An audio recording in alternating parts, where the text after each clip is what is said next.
আসসালামু আলাইকুম। সবাই কেমন আছেন? আশা করি সবাই ভালো আছেন। আমিও আল্লাহর রহমতে ভালো আছি। তো ছাদে গেছিলাম, ছাদে থেকে কাপড়-চোপড় নামায় নিয়ে আসলাম।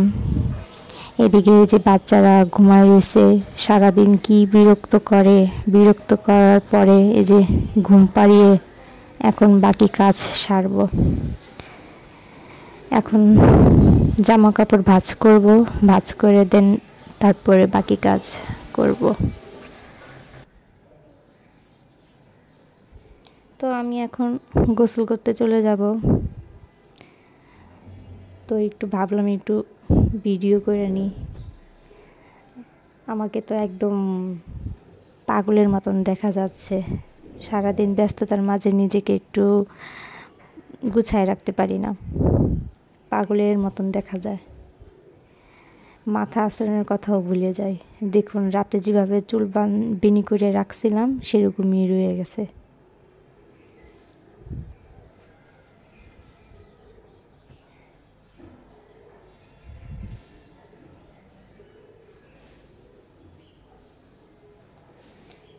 এই যে গোসল করে বের হয়ে আসলাম। এখন দেন একটু গোসল করার পরে মুখে যা ইউজ করি আপনাদের সাথে শেয়ার করব।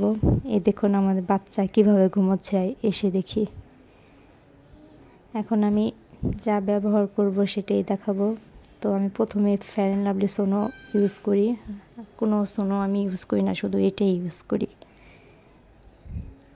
কেন জানি আমার অন্য কোনো সোনো ইউজ করতে ভালো লাগে না, ফেয়ার অ্যান্ড লাভলিটাই আমার কাছে অনেক ভালো লাগে।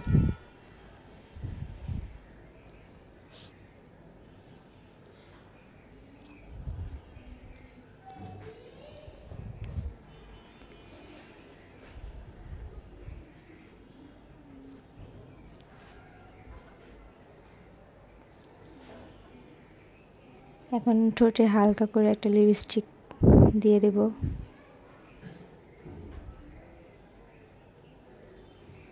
এখন দিয়ে দিব পমেট। পমেট তো আমার লাগবেই, এটা আমার ঠোঁটে না দিলে কেন জানি ভালো লাগে না, মনে হয় কি যেন দিই নেই ঠোঁটে, এমন লাগে। আর শীতকাল আসলে তারও বেশি লাগে। তো এবার আমি এই লোশনটা নিছি, ফ্লেভারটা অনেক সুন্দর, মনে হয় আমি খেয়ে ফেলাই এমন মনে হয়, অনেক সুন্দর ফ্লেভারটা। তো আমি এই পারফিউমটা ইউজ করব, অনেক সুন্দর ঘ্রাণ এটা। তো এটাই আমার ফাইনাল লুক। গোসলের পর আমি এগুলাই ইউজ করি, সামান্য কিছু। তো আমি মাথা বেশি একটা আছড়াই না গোসল করার পরে, কারণ ভিজা চুল আছড়াইলে পরে আমার কাছে লাগে কি চুলটা ছিঁড়ে আসে চিরুনির সাথে। আর রাত হয়ে গেছে, এর জন্য আর চুলটা আছড়াইলাম না, এভাবে বেঁধে রাখলাম।